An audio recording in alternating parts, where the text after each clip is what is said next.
আপনারা দেখছেন একুশে টেলিভিশন।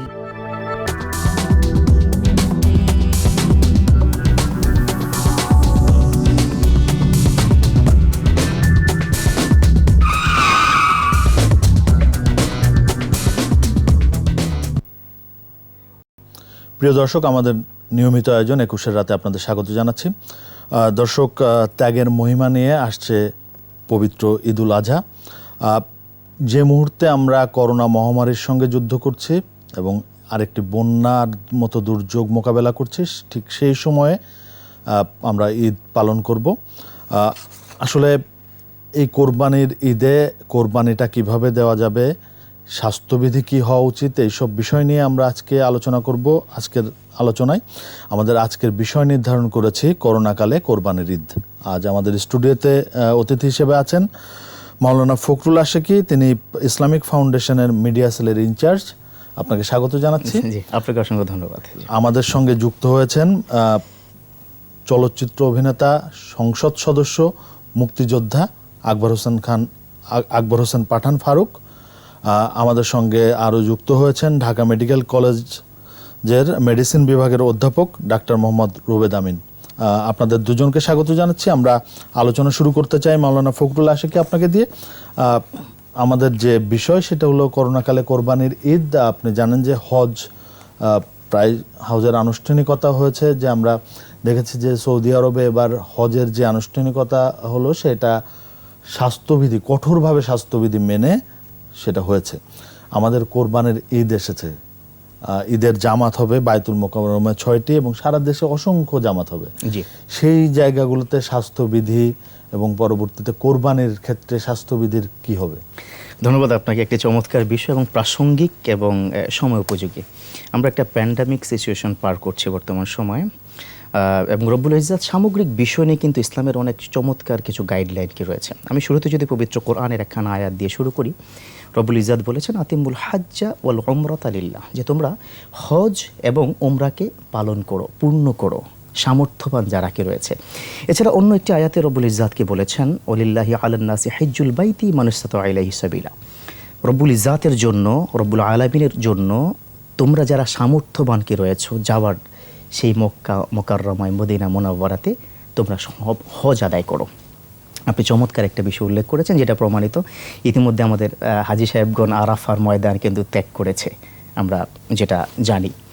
তো আরাফার ময়দান সম্পর্কে কিন্তু স্পষ্ট পবিত্র কোরআনের মধ্যে রয়েছে আয়াত, আল হাজ্জু ইয়াউমুল আরাফা, হজ হচ্ছে আরাফায় অবস্থান করা। প্যান্ডামিক সিচুয়েশনের মধ্যে সৌদি সরকার যে সিদ্ধান্ত গ্রহণ করেছে যে 10,000 হাজি শুধুমাত্র হজ করবে, এটা আমি মনে করি this is the big decision. কারণ এই সিচুয়েশনটাকে যদি সামনের দিকে না বাড়ানো হয় তাহলে আমাদের জন্য কল্যাণকর, যার কারণে সারা বিশ্ব থেকে প্রায় 30 লক্ষ হাজি প্রতি বছর হজ করতে যায়। বাংলাদেশেও কিন্তু 1,37,000 হাজি ইতিমধ্যেই তারা আপনার রেজিস্ট্রেশন করেছে, সেখানে ঘর ভাড়া হয়েছিল, সমস্ত কার্যক্রম কিন্তু কমপ্লিট আমাদের ছিল। বাট সিদ্ধান্তটা নেওয়া হয়েছে কেন? নেওয়া হয়েছে এই প্যান্ডামিক সিচুয়েশনটাকে রিকভারি না হওয়া পর্যন্ত কোনোভাবেই হজকে এই প্রক্রিয়ায় 30 লক্ষ মানুষের সমাগম করে হজটাকে অন্য দিকে ডাইভার্ট যাতে করে না হয়, এটা আমাদের কল্যাণের জন্য কি করা হয়েছে। আমরা জানি রব্বুল ইজ্জাত আমাদেরকে মাঝে মধ্যে বিভিন্ন পরীক্ষা নিয়ে থাকেন, যে বিষয় নিয়ে রব্বুল ইজ্জাত নিজে বলেছেন পবিত্র কোরআনে স্পষ্ট আয়াত, ওয়ালা নাবলুয়ান্নাকুম বিশাইইম মিনাল খাউফি ওয়াল জুই ওয়া নাকসিম মিনাল আমওয়াল। রব্বুল ইজ্জাত পরীক্ষা করে থাকেন বান্দাদেরকে মাঝে মধ্যে, কিভাবে খৌফ করে থাকেন, জু ওয়া নাকসিম মিনাল আমওয়াল, কোনো সম্পদের কমতি দিয়ে, কোনো বড় ধরনের দুর্ঘটনা দিয়ে, কোনো বড় কিছু দিয়েই কিন্তু বান্দাদের তিনি পরীক্ষা করে থাকেন। যেই ঘটনাটা হয়তো বিশ্ব ইতিহাস একসাথে 215টি রাষ্ট্রে একসাথে মানুষের কার্যক্রমকে থমকে দেয়া, সমস্ত স্বাভাবিক কার্যক্রম কিন্তু আজ স্থবির হয়ে গেছে। আমাদের এই সমস্ত কাজকে থমকে দেওয়া, এটা পুরো জাতি না পুরো বিশ্বের মানুষের জন্য একটা বড় ধরনের পরীক্ষা, স্পেশালি যারা মুমিন বান্দা মুসলমান কি রয়েছেন। তো এই সেক্টর এই সময়কার থেকে ওভারকাম করার জন্য মেডিকেল সায়েন্স যেভাবে বলেন সেটাকেই কিন্তু ফলো করতে হবে। We have to decide, we have to follow all of the medical science regulation বা আপনার যতগুলো আইন রয়েছে প্রত্যেকটা আমাদের কল্যাণে কিন্তু করতে হবে এবং এটাই নিয়ম। নির্দেশনাগুলো আমাদেরকে কারণ যথাযথভাবে 10,000 মানতে হবে। হাজি যারা কি রয়েছে সেই 10,000 হাজি কেন হয়েছে তার মূল কারণটা হচ্ছে এটা যেহেতু একজন থেকে অন্যজনকে ছড়ায়, এটা না দেখা যায়, না ছোঁয়া যায়, না অনুভব করতে সময় লাগে। আপনি দেখুন 7 দিন 8 দিন 10 দিন 15 দিন পর্যন্ত কিন্তু সময় লাগে একজন থেকে আরেকজন, যে যখন এটা ছড়িয়ে পড়ে একজন থেকে অন্যজন, লক্ষণ প্রকাশ পেতে কিন্তু 10-15 দিন কি সময় লাগে। তো সেক্ষেত্রে যদি 30 লক্ষ মানুষ হজে গিয়ে কোনো কারণে 2জন মানুষ যদি অথবা একজনও যদি সেখানে অসুস্থ থাকে আর তারা যদি কাবাগর টাচ করে, সে যতজন আপনার 30 লক্ষ না 1 কোটি লোক যদি ওই একই জায়গায় টাচ করে, তাহলে আপনার কি মেডিকেল সায়েন্স বলছে সেই করোনায় আক্রান্ত হবে, যার ফলে এই সিদ্ধান্তটা গ্রহণ করা হয়েছে। এটা মানব কল্যাণে, মানুষের কল্যাণে, অতএব এটা যথার্থ একটা সিদ্ধান্ত। তবে হ্যাঁ, হজ যেহেতু ফরজ ইবাদত, সেক্ষেত্রে যদি একজনও হজ না করতো তাহলে আল্লাহর কাছে পুরো বিশ্ব মুসলমান দায়ী থাকতো, যার ফলেই সৌদি সরকার এই 10,000 মানুষকে সিলেকশন করেছে, 14 দিন হোম কোয়ারেন্টাইনে তাদেরকে আপনাকে রেখে তারপরে তাদের ব্লাড টেস্ট করে ফাইনাল রিপোর্ট নিয়ে এই 10,000 হাজিকে ইতিমধ্যে আমাদের আলহামদুলিল্লাহ আরাফার ময়দানে সেখান থেকে হাজিরা অলরেডি এখন রওনা হয়ে গেছে। তো এটা হচ্ছে সবচেয়ে থেকে বড় কথা, কারণ প্রত্যেকটা ধর্মেই মানুষের কল্যাণে কিন্তু কাজ করছে। ধর্ম কোনোদিন মানুষের প্রতি চাপিয়ে দেওয়া হয় না, কোনোদিন না। আপনি দেখুন ইসলাম ধর্ম কতটা সহজ, স্পষ্ট কি বলা হয়েছে, যারা নামাজ দাঁড়িয়ে পড়তে পারবে না তাদের বসার কথা কি বলা হয়েছে, বসে পড়তে পারবে না শোয়ার কথা বলা হয়েছে, শুয়ে পড়তে পারবে না ইশারায় নামাজ পড়ার কথা বলা হয়েছে।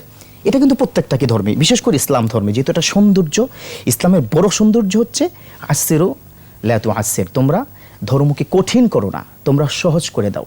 বাশশিরু ওয়া লা তুনাফফির, তোমরা কাউকে ভয় দেখিও না, তাদেরকে সুসংবাদ দাও। অতএব ইসলামটা এটাই কি বলে থাকে। দেখুন আল্লাহ রাসূল সাল্লাল্লাহু আলাইহি ওয়াসাল্লাম প্রায় 1450 বছর আগেই এই ভাইরাস যদি হয় কি কি করবে সেই বিষয়ে কিন্তু তিনি একটা স্পষ্ট গাইডলাইন কি দিয়ে গেছেন। আম্মা জানা আয়েশা রাদিয়াল্লাহু তাআলা আনহা তিনি আল্লাহ রাসূলকে বলেছেন, ইয়া রাসূলুল্লাহ মা তাউন, ইয়া রাসূলুল্লাহ, ইয়া আল্লাহর রাসূল এই তাউনটা কি, মহামারীটা কি? তাউন শব্দের অর্থ হচ্ছে মহামারী। মহামারীটা কি? আল্লাহ রাসূলকে বলেছেন, মহামারীটা যদি কোনো এলাকায় হয়, ফালা ইয়াদখুলু ফিহা, তোমরা তার মধ্য থেকে সেখানে তোমরা প্রবেশ করবে না, এবং যে অঞ্চলে মহামারী হয় লা ইয়াখরুজু মিনহা, তারা যেন সেখান থেকে বের না হয়। দেখেন কত চমৎকার, তিনি কতটা আধুনিক ছিলেন।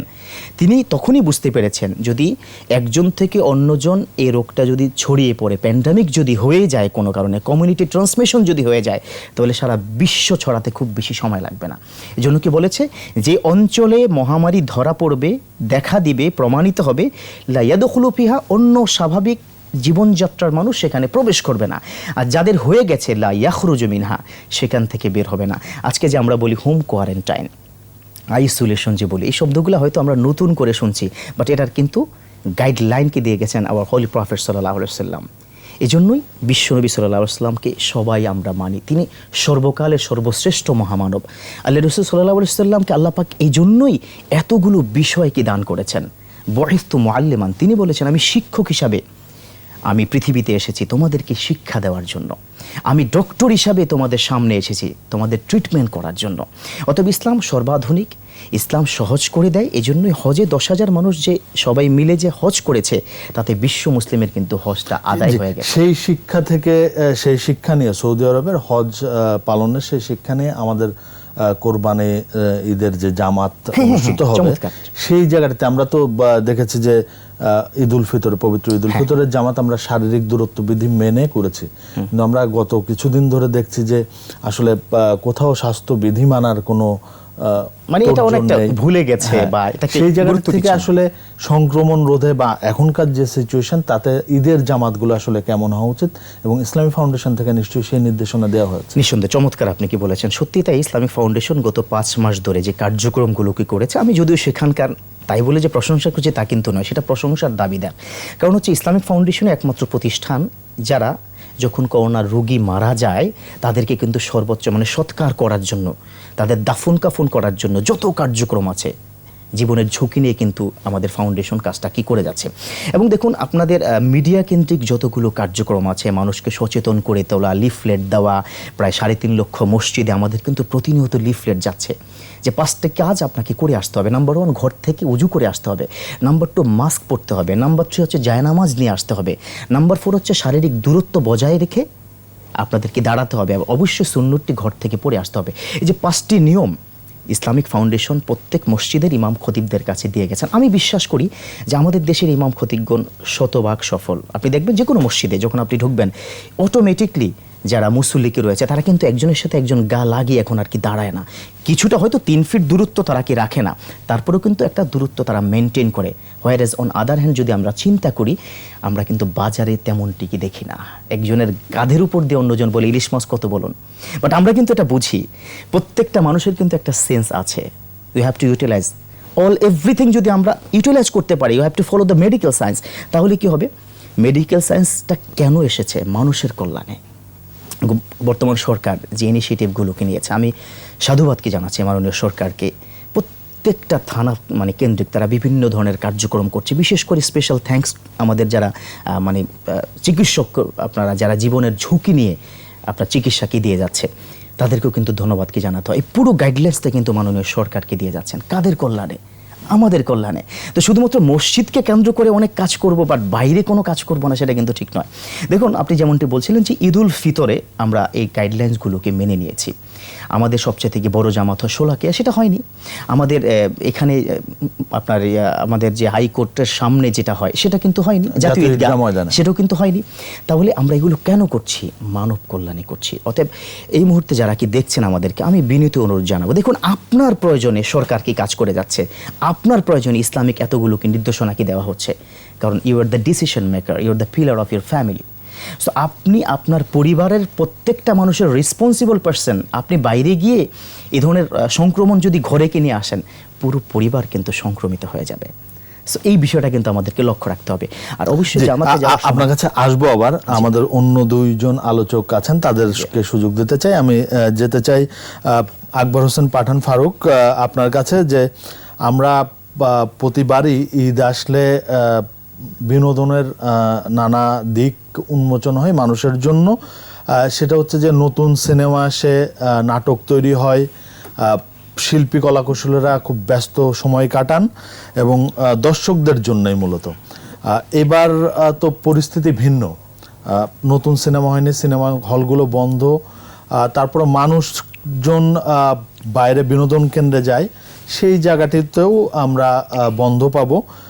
তারপরেও কিছু কিছু জায়গা রয়েছে, যেমন এই যে আমরা আমাদের রাজধানীতেই যদি ধরি, হাতের ঝিল বা এরকম পার্ক টার্ক গুলোতে রয়েছে, সেখানে হাজার হাজার মানুষ হয়তো যাবে। সেই জায়গাটি থেকে আপনার অভিজ্ঞতাটা জানতে চাই, যে আসলে কি হওয়া উচিত, আপনার মতামত জানতে চাই। দেখেন, আমার আগে যিনি কথা বলেছেন, তারপরে কিন্তু কোনো কথা বলার থাকে না, কারণ ওটার ভেতরে বহু কিছু আছে, ধর্ম এবং সেই ধর্মের থেকে কি কি করণীয় সবই আছে। কিন্তু আপনি আমাকে যে প্রশ্নটি করেছেন বিনোদনের, এটা কিন্তু একটা খুব ইম্পর্টেন্ট একটা কথা। কারণ প্রতি বছরই এবং সারা বিশ্বেই দেখা যায় যে এই ধরনের বড় ফেস্টিভ্যালগুলো যখন হয়, তখন এই ভিড় হবে এবং দেখার জন্য হাজার হাজার মানুষ যান, ওই সময়টাতে তারা এনজয় করে। কিন্তু দুঃখের বিষয় হলেও বলতে হয় আর কি কথাটা, যে এই সারা বিশ্বই এখন এই জ্বালায় চলছে। এটা হলো করোনা, এই যে ভাইরাস, এইটা থেকে তো আমি আপনি যেই হই না কেন, যদি ওখানে যাই তাহলে আমাদের বিপদ আসতে পারে।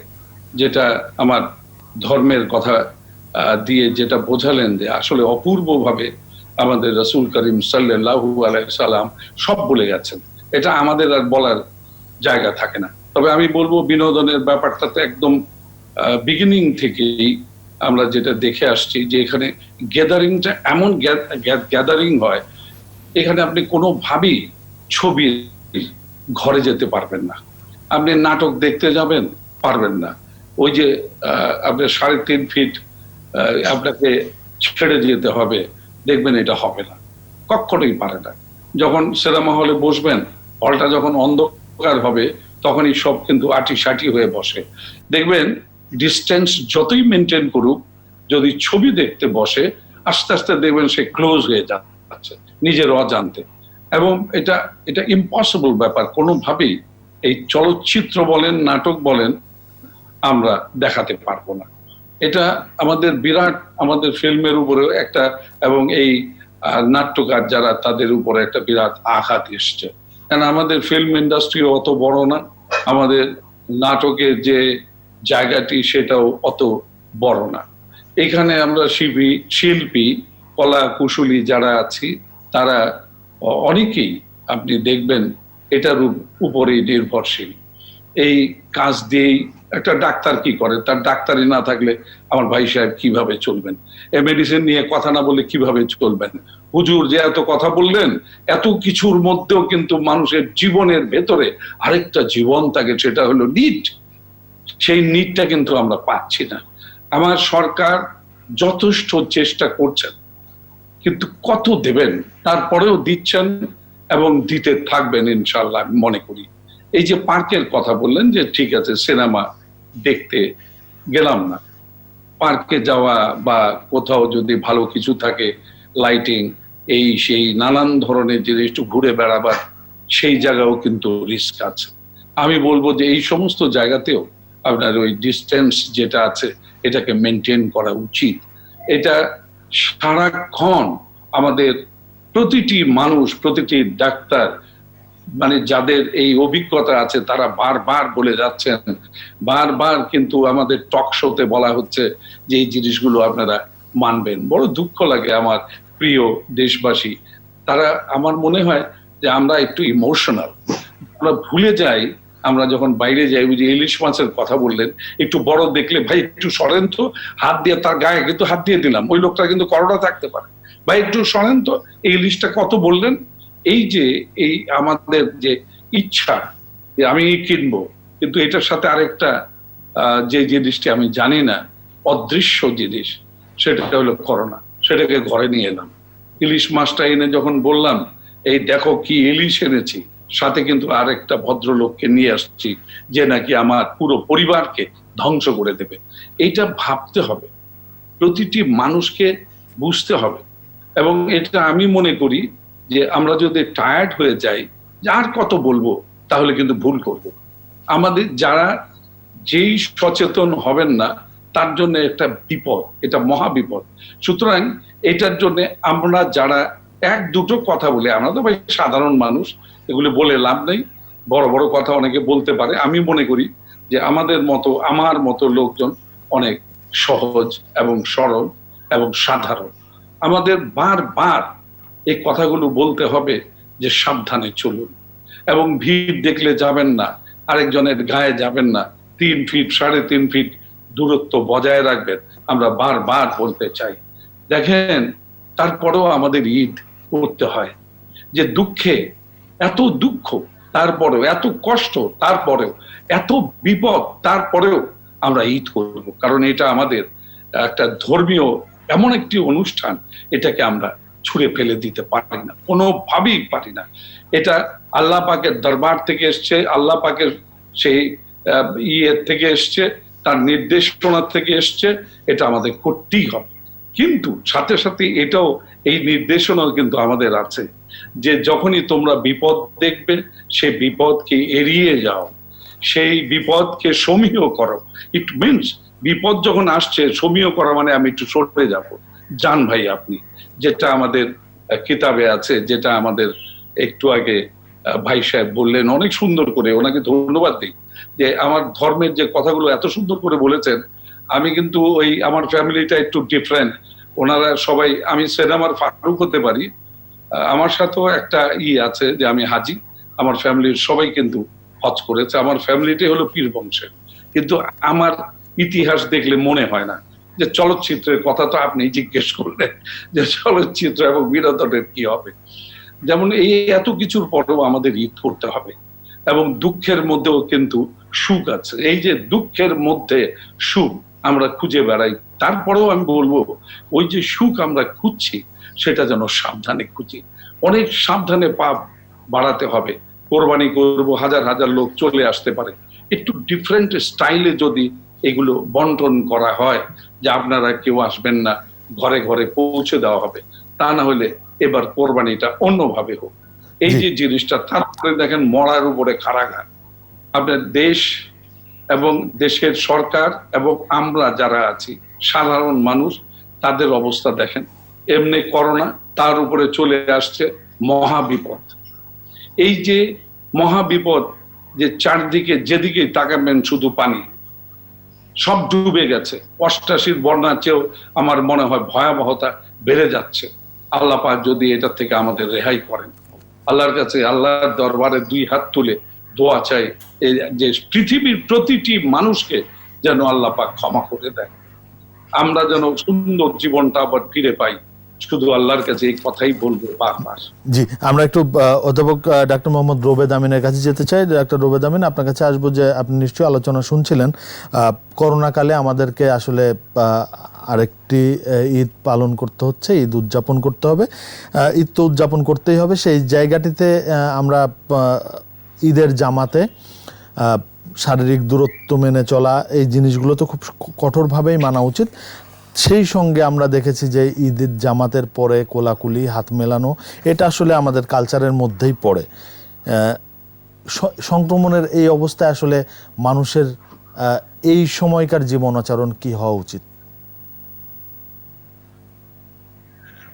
ধন্যবাদ। আমি বলবো যে দেখেন, আমাদের সবার জন্য, মুসলিম যারা আছেন ফ্যামিলি এবং ফ্রেন্ডস, তাদের জন্য ঈদ উল আজহা হচ্ছে একটা অনেক বড় ফেস্টিভ্যাল। কিন্তু এটার কতগুলো ইনগ্রেডিয়েন্ট আছে দেখবেন। এটার মূল জায়গাটা হচ্ছে সোশ্যাল এবং রিলিজিয়াস গ্যাদারিং। কিন্তু এই যে আমরা একসঙ্গে গ্যাদারিং হচ্ছি কেন, দুইটা পারপাসকে আসলে এটা সার্ভ করা। একটা হচ্ছে যে প্রে টুগেদার, আর একটা হচ্ছে গিভ এলমস। এলমস মানে হচ্ছে ধরেন যার নেই তার জন্য আপনি আপনার অংশটাকে ভার্চু হিসেবে দান করবেন।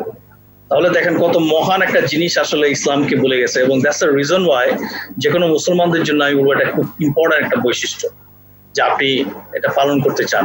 কিন্তু পাশাপাশি যে ফারুক সাহেব বলেছেন এবং আমাদের প্রাক্তন এই যে আমাদের ইসলামিক ফাউন্ডেশনের যিনি বলেছেন, ওরা কিন্তু বলেছেন দেখেন এই কোভিড-19 হচ্ছে এমন একটা সম্ভব যেটা হিউম্যান থেকে হিউম্যান ট্রান্সমিট হচ্ছে, এবং আমরা জানি যে সেটা হচ্ছে রেসপিরেটরি ড্রপলেট অথবা স্যালাইভার মাধ্যমে। অর্থাৎ আপনি যদি কাশি দেন, হাঁচি দেন, কথা বলেন, ইভেন আপনি যদি গান অথবা শ্বাস নেন, তার মাধ্যমে কিন্তু আপনি এফেক্ট করে ফেলতে পারবেন আরেকজনকে, যদি তিনি আপনার 2 মিটারের কাছে থাকেন। আরেকটা হচ্ছে যেখানে গিয়ে পড়লো সেখানে আমরা হাত দিলাম, তারপরে যদি আমরা নাকে মুখে হাত দিই তাহলে ছড়িয়ে গেল। কিন্তু এটার পাশাপাশি আপনাকে চিন্তা করতে হবে যে আমরা যখন এই যে ঈদ উল আজহা পালন করি, আমরা কিন্তু স্যাক্রিফাইসিং, স্লটারিং করি অ্যানিমেল। প্রশ্নটা আসবে যে হিউম্যান অ্যানিমেল ইন্টারফেসে এটার কি কোনো ভূমিকা আছে কিনা, তাই না? তাহলে হিউম্যান ইন্টারফেসের কথা যদি আমরা চিন্তা করতে হয়, তাহলে এই কোভিড-19 সময় দেখেছে যে ক্যাট এবং ডগ এই দুটা জায়গায় কিন্তু হিউম্যান থেকে অ্যানিমেলে ট্রান্সমিট হয়ে গেছে। এবং এই জন্যই ওরা চিন্তা করছে এটা কি আবার অ্যানিমেল থেকে হিউম্যান হতে পারে কিনা, সেটার কিন্তু কোনো প্রমাণ এখন পর্যন্ত পায়নি। এবং দেখেন ঈদ উল আজহার এত ইম্পর্টেন্ট বৈশিষ্ট্য দেখে WHO এই 25-26 তারিখের দিকে একটা ডকুমেন্ট পাবলিশ করে। এবং সে পাবলিকেশনের মূল কারণটা হচ্ছে যে এই ফরজ কাজটাকে সামনে রেখে কোনো একটা দেশ অথবা কোনো একটা জাতি কি সিদ্ধান্ত নিবে, সেই সিদ্ধান্তটা নেওয়ার জন্য কিন্তু তাদের কিছু গাইডেন্স দেওয়া। আপনি দেখবেন যে আমাদের যখন গত ঈদটা চলে গেল, ইস্টার্ন যে মেডিটেরিয়ান রিজন আছে সেই জায়গাতে অনেক বেশি কেস ঈদের পরে চলে যায়। তার মূল কারণটা ছিল তাদের সোশ্যাল গ্যাদারিংটা বেড়ে গেল, ফ্রেন্ডশিপটা বেড়ে গেল। অর্থাৎ অনেক বেশি পরিমাণ, যেটা ফারুক সাহেব বলতেছিলেন যে আমরা একটা পরিসরে যখন আসি তখন কাছাকাছি চলে আসি, আমাদের মাথায় হয়তো 2 মিটারের বিষয়টা থাকে না। Very correct. এবং সেজন্যই কিন্তু তখন ওখানে কেস বেড়ে গেল, এবং কেসটা ওখানে ছিলই না ইস্টার্ন মেডিটেরিয়ান রিজনে খুব বেশি। তাহলে এটা প্রমাণ সিদ্ধ যে এখন পর্যন্ত কোভিড-19 এর প্রকোপ আছে, বিস্তার আছে, এবং সেটাকে ট্যাকেল করার জন্য সায়েন্টিফিক পদ্ধতিতে এবং আমাদের ইসলামী পদ্ধতি যেভাবে করা যায় সেভাবে করতে হবে। যেমন ধরেন আমরা যারা হজ দেখলাম, দেখেছেন যে মক্কার ভিতরে অত্যন্ত সুনির্দিষ্ট একটা উপায়ে গভর্নমেন্ট রুলস করেছে যে তুমি এভাবেই যেতে হবে, কিন্তু দ্যাট ক্যান বি ডান। এবং এটার মাধ্যমে কিন্তু ওরা দেখিয়েছে যেটা করা সম্ভব। কিন্তু ঠিক একই রকম ভাবে আপনি দেখবেন ওরা যখন আরাফাতের দিকে যাচ্ছে তখন কিন্তু আবার এটা মেনটেন হচ্ছে না, তাই না? তাহলে দেখতে হবে যে আপনার এই যে কোভিড-19 ইনফেকশাস ডিজিজ, এটা তো 2টা অংশ আছে। একটা হলো রিস্ক কমিউনিকেশন, একটা হচ্ছে কমিউনিটি এঙ্গেজমেন্ট, এটাকে বলে RCCE। তো WHO বলছে যে একটা কান্ট্রি ঠিক করবে যে তার RCCE কি হবে, তাই না? আমাদের মসজিদগুলোতে যদি আমরা একই রকম ভাবে করতে, যারা বসবেন অথবা দাঁড়িয়ে নামাজ পড়বেন, তাদের সকলের মধ্যে অ্যাটলিস্ট 1.5 মিটার দূরত্ব থাকবে, তাহলে কিন্তু আমার এই উদ্দেশ্য ফরগেট হয়ে গেল, তাই না? হয়ে গেল কিন্তু যে পজিশনে থেকে যে মসজিদই হোক সেটা করতে হবে। আমি বলবো যে বাইরে গ্যাদারিং যেগুলো, যদি এখানে অনেক স্পেস আছে আপনি আরো স্পেসিং করে ফেলতে পারেন। এটাকে বড় বেশি ইনগ্যারেজ করতেছে WHO, যে ঠিক আছে আপনি নামাজ করেন কিন্তু আপনাকে ওই অংশটা ফলো করতে হবে যে আপনি 2 মিটার দূরত্ব রেখেছেন কিনা একজন মানুষের সাথে আরেকজন মানুষ। আর এখন তো কোনো জায়গায় দেখবেন যে আপনি যদি গুলশানে ঢুকতে চান বড় বড় করে পোস্টার লেখা আছে মাস্ক ইজ এ মাস্ট। সরকার কিন্তু বাধ্য করে ফেলেছে যে আপনি যদি বাইরে যান আপনাকে মাস্ক পরতে হবে। সুতরাং ইভেন আপনি যদি 2 মিটার একেবারে স্ট্রিক্ট প্রিন্সিপাল ফলো না করেন, আপনি যদি মাস্ক দুজনই পরে তাহলে কিন্তু সংক্রমণটা কমে যাবে। কিন্তু সেটা আপনি এখন ধরেন মসজিদে যারা নামাজ পড়তে যাচ্ছেন তাদের ক্ষেত্রে অনেক বেশি হবে বলে আমি মনে করি উপকার। দ্বিতীয় অংশ হচ্ছে আমাদের তো একটা ইম্পর্টেন্ট হচ্ছে স্যাক্রিফাইসিং স্লটারিং। স্যাক্রিফাইস স্লটারিং করে এটাকে ডিস্ট্রিবিউশন করা। আমেরিকা এবং বিভিন্ন জায়গাতে যেটা দেখা গেছে যে ভাইরাসটা সংক্রমিত হয়েছে কোন জায়গাটাতে, যখন আপনি এটাকে প্যাকেজিং করেছেন। এই জন্য মিট প্যাকেজিং জায়গাটাতে একটা ট্রান্সমিশন হয়ে গেছে আমেরিকার হিউস্টনে। তা আমাদের এখানে যেটা হয় দেখেন, এটা একটা ফেস্টিভ্যাল, তো মানুষজন যায় হাটে গরু কিনে, তাই না? তাহলে আপনাকে এই যে আমাদের স্বাস্থ্যবিধি এটা যদি মেনে কোনো হাট করতে পারেন, ফ্যান্টাস্টিক, সম্ভব, সবই সম্ভব। আর যদি সম্ভব হয় আপনি অনলাইন সিস্টেম আছে, দূরে কোথাও এবার আমরা দেখেছি যে মানে অনলাইনেই পশু কেনার প্রতি মানুষের ঝোঁকটা বেশি ছিল এই সংক্রমণের ঝোঁক বেড়ে গেছে। আমি বলবো যে মানুষজন খুব যেন ওখানে সময় ব্যয় না করে, যে 3টা সিম্পল প্রসেস আছে, ফিজিক্যাল ডিস্টেন্স, মাস্ক এবং হ্যান্ড ওয়াশ, একটা অ্যালকোহল বেস রাব নিয়ে গেলে আপনি কিন্তু ক্লিন থাকতে পারবেন। পয়েন্ট হচ্ছে যদি আপনি কোথাও স্লটারিং করে গিয়ে এটাকে হ্যান্ডলিং করেন অথবা প্যাকেজিং করেন, তার মানে আমি বলতে চাচ্ছি আমাদের যে কসাইরা থাকেন তারা যখন অ্যাক্টিভিটি করেন সেখানে সমস্যাটা, কারণটা হচ্ছে তারা কিন্তু ক্লোজ অ্যাপ্রক্সিমেশনে বসে কাটাছেড়া করেন। আর দ্বিতীয় হচ্ছে ওনারা যেগুলো করেন এগুলো সব কিন্তু স্টিল। আপনারা দেখবেন বৈজ্ঞানিক ভিত্তি বলছে যে স্টিলের উপর ভাইরাস দীর্ঘ সময় থাকে। আর তৃতীয় অংশ হচ্ছে প্যাকেজিং। ম্যাক্সিমাম মাংসগুলো কিন্তু দেখবেন রাখা হচ্ছে কোথায়, পলিথিন, এবং পলিথিনের ভিতর বলা গেছে যে 3 দিন পর্যন্ত ভাইরাস থাকতে পারে। তাহলে কি করা যাবে? আমি বলবো যারা আপনার বসায় অথবা তাদের টিম ছোট হলে ভালো হয়, তারা একটু ডিস্টেন্স মেনটেন করে বসলে ভালো হয়। তারা সবাই মাস্ক পরবে, তাদের এখানে আপনার অ্যালকোহল বেস রাব দিয়ে দিবেন, ওরা কিছুক্ষণ পরপরই হাতটাকে ক্লিন করবে, rather than using gloves. Gloves পরতে পারে নিজের সেফটির জন্য, কিন্তু গ্লাভস অনেক সেফটি ইস্যু না কোভিডের জন্য।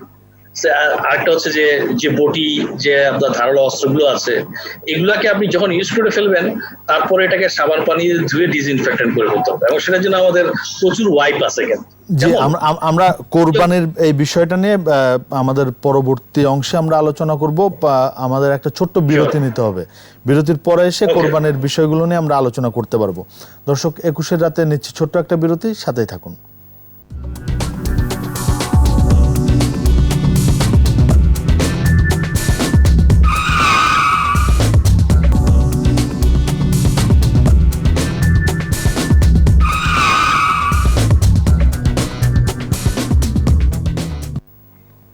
দর্শক, 21 রাতে আবারও স্বাগত জানাচ্ছি। আমরা আজকের আলোচনার বিষয় করোনাকালে কোরবানির ঈদ। আমরা কোরবানি নিয়ে আলোচনা করছিলাম। সেই জায়গাটি থেকেই আপনার কাছে আসবো যে ধর্মের ব্যাখ্যায় যে এই যে মহামারীর সময়ে বা প্যান্ডেমিক সিচুয়েশনে আসলে কোরবানিটা কিভাবে হওয়া উচিত। আর যেহেতু ত্যাগের মহিমাই এই ঈদটি, আজকে করোনা মহামারী এবং সেই সঙ্গে বন্যা, অনেক বন্যার্ত মানুষ রয়েছে, ধর্ম আসলে কি বলে? ধন্যবাদ আপনাকে। আরেকটি বিষয়ে তার সাথে আপনি অ্যাটাচ করেছেন, সত্যি তাই। কোরবানিটা হচ্ছে ত্যাগের মহিমা। রব্বুল ইজ্জাত পবিত্র কোরআনে সূরা আল কাউসার, আপনিও জানেন, সূরা আল কাউসারের 2য় আয়াতে ফাসল্লি লিরাব্বিকা ওয়ানহার, তিনি কি বলেছেন? You have to pray to almighty, এবং দেন তিনি বলেছেন ওয়ানহার, তোমরা স্যাক্রিফাইস করো, অর্থাৎ তোমরা কোরবানি করো। তো এটা কিন্তু একদম স্ট্রেট কথা যে নামাজ যেরকম ফরজ ইবাদত, কোরবানিটা ওয়াজিব, কিন্তু সেটা অবশ্যই আপনাকে করতে হবে। আবার আরেকটা আয়াতের মধ্যে সূরা আনআমের 162 নম্বর আয়াতে রব্বুল ইজ্জাত স্পষ্ট কি বলে দিয়েছেন, কুল ইন্না সলাতি ওয়া নুসুকি ওয়া মাহইয়ায়া ওয়া মামাতি লিল্লাহি রাব্বিল আলামিন। রব্বুল ইজ্জাত বিশ্বনবী সাল্লাল্লাহু আলাইহি ওয়াসাল্লামকে বলে দিয়েছেন যে আপনি বলে দেন, ইন্না সলাতি, my prayers, my sacrifice, my life and death, everything for the sake of almighty, শুধুমাত্র রব্বুল ইজ্জাতের জন্য আমার জীবন, আমার মৃত্যু, আমার কোরবানি, আমার নামাজ, সব কিছুই রব্বুল ইজ্জাতের জন্য, তার সন্তুষ্টি অর্জনের জন্য। এখন কারো সন্তুষ্টি অর্জন করতে গিয়ে যদি আপনার সর্বোচ্চ বিসর্জনকে দিতে হয়, তাই আপনাকে করতে হবে। যেমনটি কোরবানির যদি প্রেক্ষাপট আমি একটু যাই, কোরবানি কিন্তু আজকের কথা নয়। কোরবানি হজরত ইব্রাহিম আলাইসাল্লামের সেখান থেকেও নয়, কোরবানি কিন্তু হজরত আদম আলাইসাল্লামের সময় থেকে শুরু হয়েছে। হজরত আদম আলাইসাল্লাম ছিল পৃথিবীর প্রথম মানুষ, তারপরে তার দুটি সন্তান হাবিল এবং কাবিল। তারা যে কোনো একটা কারণে কোনো একটা মানে কার্যক্রমের মধ্যে তারা কি পড়ে গিয়েছিল, যার কারণে রব্বুল ইজ্জাতের ওয়ার্ডার ছিল যে তোমরা কোরবানি করো। তারা দুটি পশু কোরবানি কি করেছে, দুজন। দেখুন, কোরবানি আপনি করলেই যে আল্লাহ রব্বুল আলমিনের কাছে কবুল হবে তা কিন্তু নয়, আপনার মনের বিষয়টা কিন্তু রব্বুল ইজ্জাত চাচ্ছেন। রব্বুল ইজ্জাত পবিত্র কোরআনে এই দুজনের কোরবানি সম্পর্কে, হজরত আদম আলাইহিস সালামের দুজন সন্তানের কোরবানি সম্পর্কে স্পষ্ট কি বলেছেন, ইদা কররাবা, তারা যখন কোরবানিকে দিয়েছেন, তাদের মধ্যে ফালা তাকাব্বাল আহাদুহুমা, তাদের দুজনের একজনের কোরবানি কি কবুল হয়েছে, আরেকজনের কিন্তু কোরবানি কবুল হয়নি, কারণ নিয়তের কি বিষয় রয়েছে। স্পষ্ট এই আয়াতের শেষ অংশে রব্বুল ইজ্জাত কি বলেছেন, ইন্নাল্লাহা, রব্বুল ইজ্জাত ভালোবাসেন তাদেরকে আল মুত্তাকিন, যারা তাকওয়া অর্জন করে এই পবিত্র কোরআনকে, এই কোরবানিকে দিয়েছে। দেখুন, তাকওয়া কাকে বলে? তাকওয়া হচ্ছে আপনি যা কিছু করবেন এই কাজের মধ্যে কোনো ধরনের ভেজাল থাকবে না, লোক দেখানো থাকবে না। আমাদের সমাজে অনেকেই আছে আবার এরকম যে 2 লক্ষ বা 10 লক্ষ বা 20 লক্ষ টাকার কোরবানি, একটা গরুর কি দাম ওঠে, সেটা নিয়ে যায় কি ঘরে, মানুষজন জানবে যে 20 লক্ষ টাকা দিয়ে কোরবানি কি দেওয়া হয়েছে। এটা কিন্তু রব্বুল ইজ্জাতের কাছে পৌঁছাবে না। স্পষ্ট রব্বুল ইজ্জাত সূরা মায়দার 27 নম্বর আয়াতে কি বলে দিয়েছে, আভিজাত্যের লোক দেখানো, লোক দেখানো এবং আভিজাত্যের প্রকাশ। রাইট, খুব ভালো বলেছেন। আভিজাত্যের প্রকাশ কিন্তু আল্লাহর কাছে দেয়ার ইজ নো নিড, আল্লাহ এগুলোকে একদম বোদার কোনো প্রয়োজনই কি মনে করেন না। স্পষ্ট কি বলেছেন সূরা মায়দার 27 নম্বর আয়াতে, লা ইয়ানালুল্লাহা লুহুমুহা ওয়ালা দিমাহুহা ওয়ালা ইয়ানালুহু তাকওয়া মিনকুম ওয়ালাকিন ইয়ানালুহু তাকওয়া মিনকুম। স্পষ্ট কি বলেছেন যে তোমাদের এই পশুর গোশত আমার পর্যন্ত কি পৌঁছায় না, এই পশুর রক্ত আমার পর্যন্ত কি পৌঁছায় না, কিন্তু তোমাদের এই যে স্যাক্রিফাইসের একটা চিন্তাধারা, তোমরা যে ভালো নিয়তে আমার উদ্দেশ্যে কোরবানি দিচ্ছ, এটা আমার কাছে ইম্পর্টেন্ট। তার বড় প্রমাণ হজরত ইব্রাহিম আলাইহিস সালামের শেষ সময় 4496 বছর আগের কথা আমি কি বলছি আপনাকে, শেষ জীবনে এসে তার একটি সন্তানকে দিয়েছে, হজরত ইসমাইল আলাইহিস সালাম। খুব স্বাভাবিক না, একদম শেষ জীবনে যখন কোনো একটা সন্তান হয় তার প্রতি কতটা তার টান থাকতে পারে, সন্তান হচ্ছে না, শেষ মুহূর্তে যে একটা সন্তান হয়, কতটা টান, কতটা ভালোবাসা। রব্বুল ইজ্জাত কিন্তু কি বলে দিয়েছে যে তুমি তাকে কোরবানি করতে হবে। ফালাম্মা বালাগুস সাহিয়া, যখন এই সন্তানটি পৌঁছে গেল দৌড়াদৌড়ির সময়, যখন আরও বেশি আকর্ষিত হয় সন্তানের প্রতি, ঠিক ওই সময় রব্বুল ইজ্জাত তাকে স্বপ্ন কি দেখেছে, সেই ইব্রাহিম আলাইহিস সালাম তার সন্তানকে কি বলছে, ইন্নী আরাফিল মানাম ইন্নী আযবাহুকা, আমি স্বপ্নে কি দেখেছি আমি তোমাকে জবাই করছি, কোরবানি করছি। কত কঠিন কথা। দেখুন, সন্তানটা কত শক্তিশালী, কতটা ম্যাচিউর একটা সন্তান, কারণ তিনি তো নবী ছিলেন। হযরত ঈসা আলাইহিস সালাম তিনিও কিন্তু নবী। তার উত্তরটা কত চমৎকার, সাতাজিদুনি ইনশাআল্লাহু মিনাস সাবিরিন। আপনি রব্বুল ইজ্জাতের পক্ষ থেকে স্বপ্নে যেটা আদিষ্ট হয়েছেন, ফামারু মা তুফআল, আপনি সেই কাজটি করুন যেটা আপনি আদিষ্টিত হয়েছেন আল্লাহর পক্ষ থেকে, আপনি আমাকে ধৈর্যশীলের কাতারে পাবেন। একটা ছোট্ট 8 থেকে 10 বছরের সন্তান কি করে এই কথাটাকে বলল? এর মানে হচ্ছে আমি বুঝাতে চাইলাম যে কোরবানিটা সর্বোচ্চ স্যাক্রিফাইসের জন্য আল্লাহর পক্ষ থেকে এসেছে। এখন আসুন আমরা এই মহামারীর সময় কি করব। আপনি যে প্রশ্নটি কি করেছেন, মহামারীকালীন হোক আর যেই কালীনই হোক, যেহেতু এই ইবাদত আপনাকে হ্যাভ টু কমপ্লিট, এটা আপনাকে করতেই হবে, এটা ছেড়ে দেওয়ার কোনো সুযোগ নাই।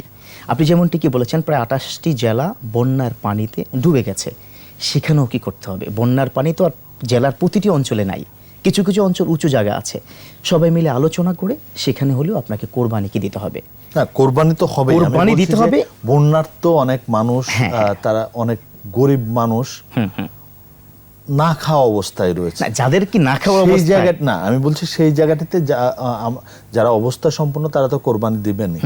তো আমরা দেখেছি যে আসলে গরিব মানুষেরা মাংসটা ঠিকমতো পায় না, তাদেরকে বিতরণ করার বিষয়টি সেভাবে মানুষের মধ্যে থাকে না, অনেকের মধ্যে থাকে না। সেই জায়গাটি থেকে ধর্মের বিধান আসলে কি বলে? এই সময়টাই কিন্তু সবচেয়ে ইম্পর্টেন্ট কি পরীক্ষা। আপনি কোরবানি কি দিবেন ফ্রিজিং এর জন্য নয়। আমি কিন্তু একটু আগে একটা আয়াত স্পষ্ট কি বলে দিয়েছি যে তোমার গোশত, তোমার রক্ত কোনোটা আমার পর্যন্ত পৌঁছাবে না, তোমার তাকওয়া কি পৌঁছাবে। দেখুন, এই 28টি জেলার যে পরিস্থিতি, এখন মানুষ খেতে পাচ্ছে না, ঘরের চাল দেখা যাচ্ছে, পুরো ঘরের মধ্যে পানি ঢুকে সব শেষ, মানে মেচাকার হয়ে যাচ্ছে। যেমনটা আমাদের মানে শ্রদ্ধেয় কি ফারুক ভাই যেমনটা বললেন যে 88 বন্যার পরে সবচাইতে কি বড় বন্যা এখন কিন্তু হচ্ছে।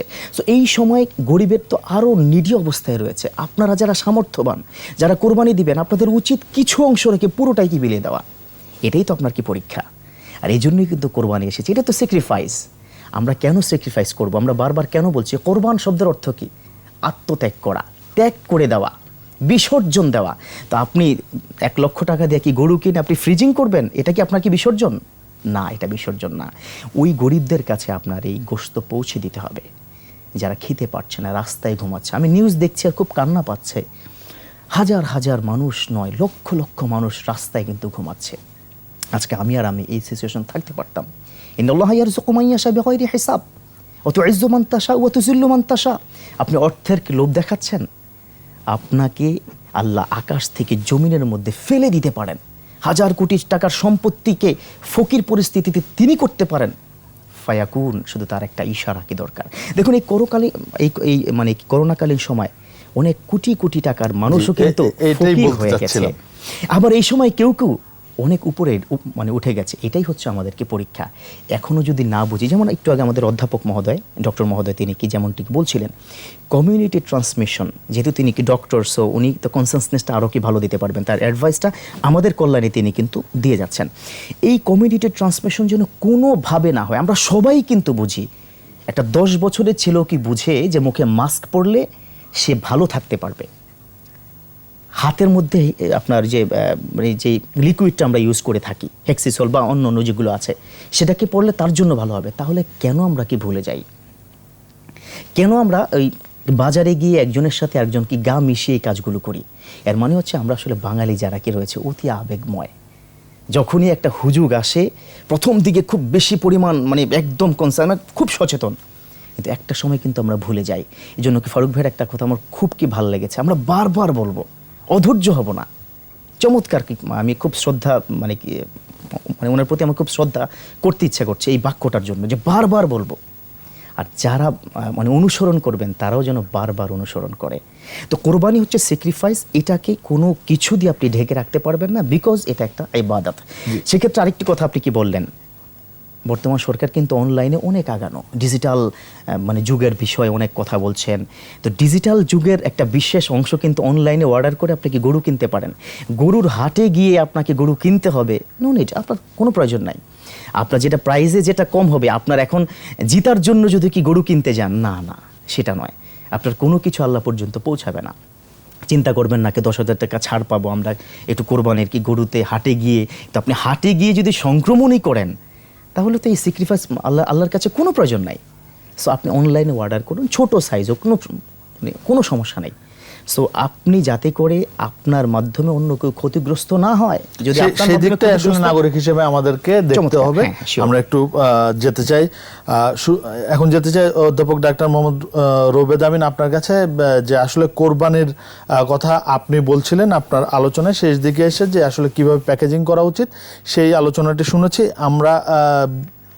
যে জিনিসটি জানতে চাই যে এই যে যত্রতত্র কোরবানি দেওয়া, রক্ত ছড়িয়ে পড়া, যেখানে সেখানে আবর্জনা ফেলা, সেইটা কি আসলে করোনার ঝুঁকি কি সেখানেও থেকে যায় কিনা? আমি এটা আপনাকে বলার চেষ্টা করছিলাম যে দেখেন, এটা কিন্তু হিউম্যান অ্যানিম্যাল ইন্টারফেসে হয় কি হয় না, এটা নিয়ে খুব ভালো প্রমাণ নেই। মানে আমরা যেসব পশুগুলোকে কোরবানি করি, তার মাংস অথবা তার খাওয়া দাওয়ার মাধ্যমে আসলে এটা যে ছড়াবে এমন কোনো প্রমাণ কিন্তু নেই এখন পর্যন্ত। ওরা শুধুমাত্র বিড়াল, কুকুর এবং এসব জায়গাতে আপনার হিউম্যান অ্যানিম্যালকে ট্রান্সমিশন দেখিয়েছে। কিন্তু প্রবলেম হচ্ছে, আপনি যখন কোনো বর্জ্যগুলাকে আশেপাশে রেখে দিবেন, সে বর্জ্যগুলো রাখার জন্য তো মানুষজন সাসেপ্টেবল হয়ে যাবে, তাই না? কারণ মানুষজনই তো এই বর্জ্যগুলোকে কোথাও গিয়ে রাখছে, মানুষজনই তো গ্যাদারেশন করছে, গ্যাদারিংটা মানুষজনই করে।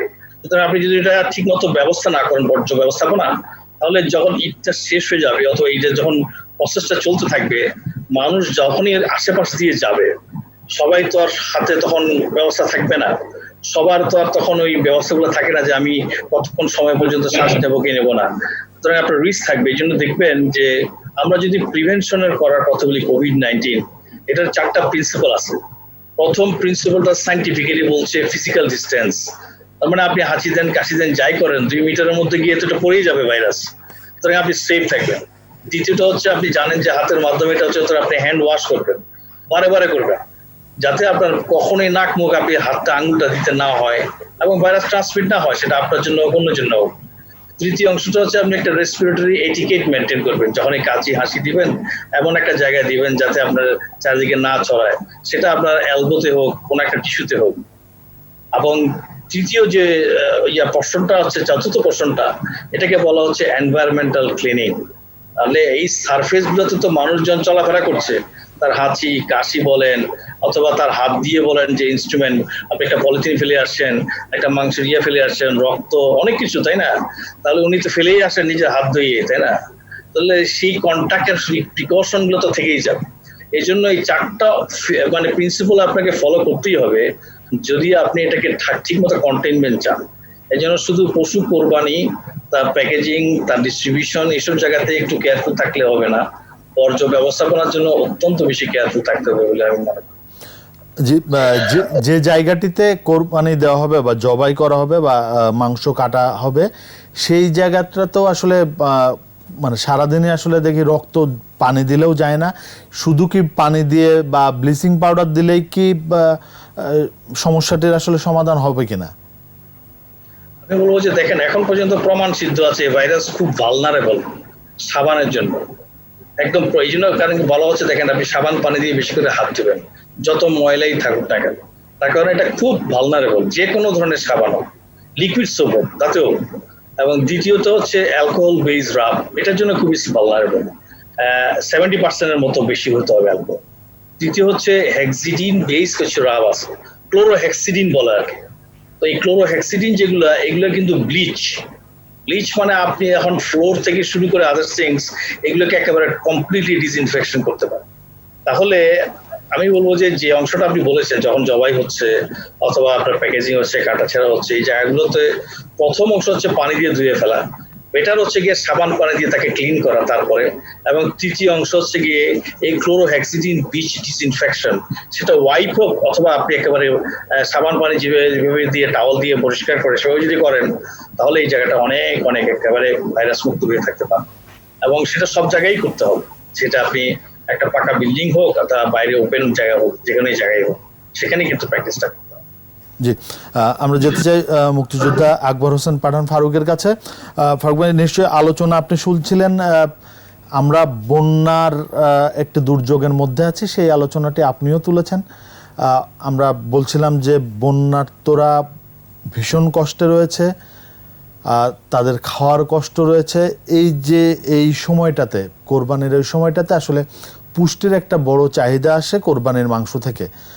তো আমাদের এই সময়টাতে আসলে ধন্যাঢ্যদের প্রতি আপনার আহ্বান কি হবে? তাদের তো আমি মনে করি তারা তো এই দেশেরই মানুষ, যারা ক্ষুধার্ত, যারা বন্যায় ডুবে যাচ্ছে, খাবার নেই, তাদের প্রতি যে সহানুভূতি আমার বলতে হবে কেন, আমি তো মনে করি তাদেরই এগিয়ে আসা উচিত। আপনার পকেটে টাকার অভাব নেই, কিন্তু আমাদের খাদ্য নেই, খাবার নেই, আমরা মরে যাচ্ছি। সারা জীবনই তো আপনি আনন্দ করতে পারবেন, কিন্তু এই একটি সময় দেশের মানুষের জন্য হাত বাড়িয়ে দিন, দেখবেন আল্লাহ পাকের হাত আপনার মাথার উপরে থাকবে। আমার কথাটার মধ্যে কথা হলো এটাই যে এখানে দেখেন অনেকগুলো কথা হয়েছে, অনেকগুলো চমৎকার কথা। বহুদিন পরে আমার বড় ভালো লেগেছে যে এই COVID-19 নিয়ে কথা বলা, লোহাতে বেশি ধরা, প্যাকেজিং এর মধ্যে থাকা, এবং ঠান্ডা মাথায় যখন আমরা কথাগুলো বলি তখন কিন্তু মানুষ শোনে। মানুষকে শোনানোরও দরকার আছে। যাদের প্রচুর পরিমাণে টাকা পয়সা আছে তাদেরকে আমি বলবো যে আপনারা প্রথমত মানে সাবধানতা, যেটাকে সাবধান হয়ে আপনারা জবাই দেন, অথবা টাকাটা দিয়ে কিছু কিনে, খাবার কিনে ওই সমস্ত জায়গায় পৌঁছে দেন যারা ক্ষুধার্ত। অনেক জায়গায় মানুষ আসতে পারে না, হয়তো অনেকে আপনারা বলবেন আপনি বড় বড় কথা বলছেন, আমি টাকা আছে কে দেবে, আপনি আসেন, আমি যাব সাথে, আপনি আমার কাছে আসেন, আমার যা আছে আমি তো দেবই, আমি সাথে যাব তাদেরকে দেওয়ার জন্য। আমি এইটুকু করতে পারি ভাই, কারণ আমার হৃদয় কাঁধে, আমার এগুলো করতে ভালো লাগে, আমি ভালোবাসি। আমার বাবা আমাকে একটা জিনিস শিখিয়ে গেছে যে বাবা, শহরটা তৈরি হয় ইট পাথর দিয়ে। খারাপ লাগলেও আমাকে বলতে হয়, শহরের মানুষগুলো শহরে থাকতে থাকতে পয়সার উপরে, যে পয়সা দেখতে দেখতে তাদের হৃদয়টা হয়ে যায় পাথরের মতো।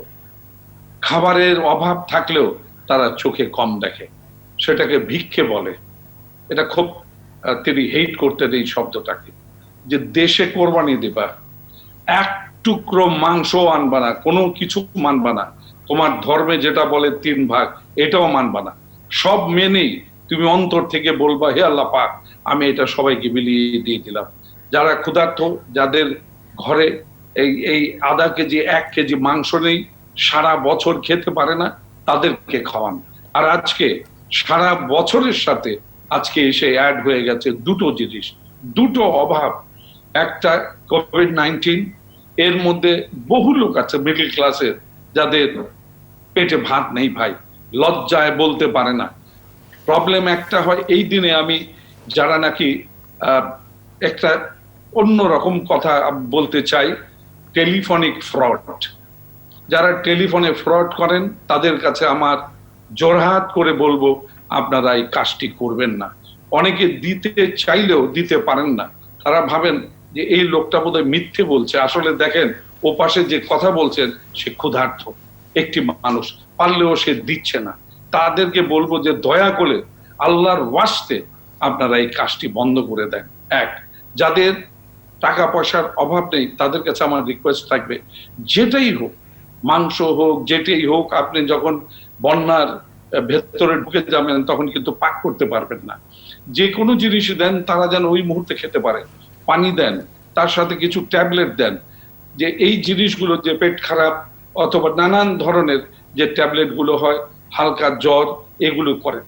আমি তো বলবো আসেন, প্রতিটি মানুষকে বলবো আসুন, আমরা সবাই মিলে একটু হলেও একটু একটু করে কিছু করি, দেখবেন সারা এই দেশের মানুষ হাসতে পারবে।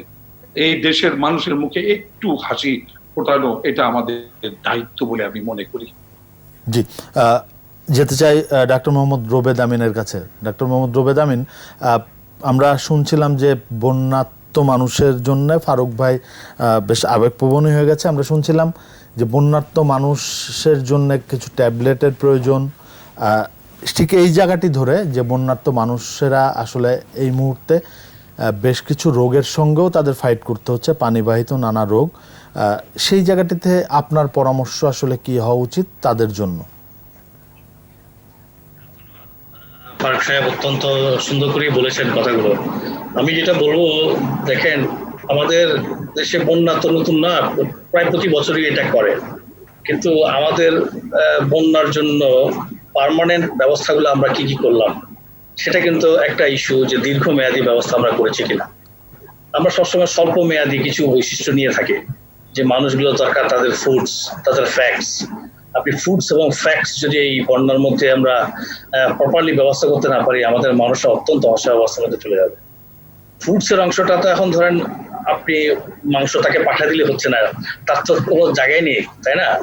তাহলে তাকে খাওয়ানোর যদি রেগুলেশন হয়, রান্না করাটা সবচেয়ে বেস্ট হবে বলে আমি মনে করি, কারণ ওই অংশটা ইম্পর্টেন্ট ইস্যু। আরেকটা হচ্ছে যে মিট ছাড়াও অন্যান্য অংশগুলো খাওয়ার উপাদান তো ধরে রাখতে হবে, তার কারণ যারা বন্যায় আসে দিনে কি দিন, তাদের কিন্তু শুধুমাত্র প্রোটিনের সমস্যা নয়, কার্বোহাইড্রেটের সমস্যা হচ্ছে, ফ্যাটের সমস্যা হচ্ছে, ভিটামিনের সমস্যা, তাই না?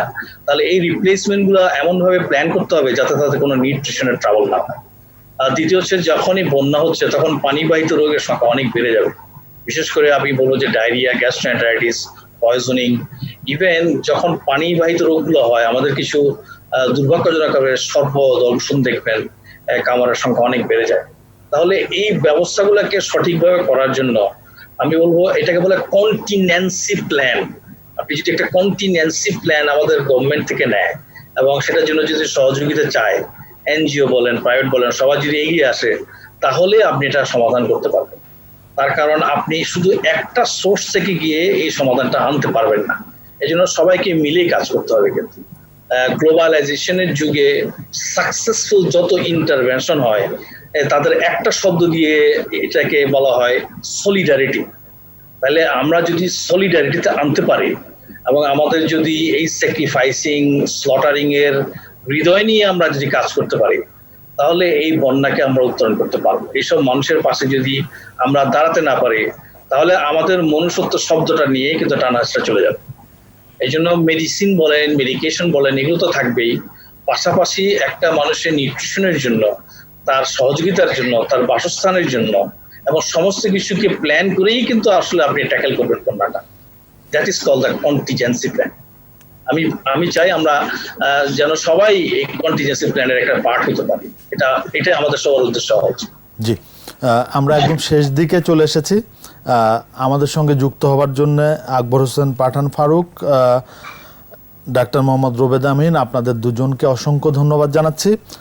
ধন্যবাদ জানাচ্ছি মাওলানা ফখরুল আশেকি আপনাকে। আমরা শেষ করব আজকের 21 রাত। দর্শক, সবাইকে অগ্রিম ঈদের শুভেচ্ছা জানাচ্ছি এবং সেই সঙ্গে আমরা আবারও 21 রাত নিয়ে ফিরে আসব 7 দিন পর, কারণ এই 7 দিন 21 টেলিভিশনের ঈদের বিশেষ অনুষ্ঠান থাকবে। সবাইকে 21 টেলিভিশনের অনুষ্ঠানমালার দিকে চোখ রাখার অনুরোধ জানিয়ে শেষ করছি আজকের 21 রাত। সবাই ভালো থাকবেন, সুস্থ থাকবেন। শুভরাত্রি।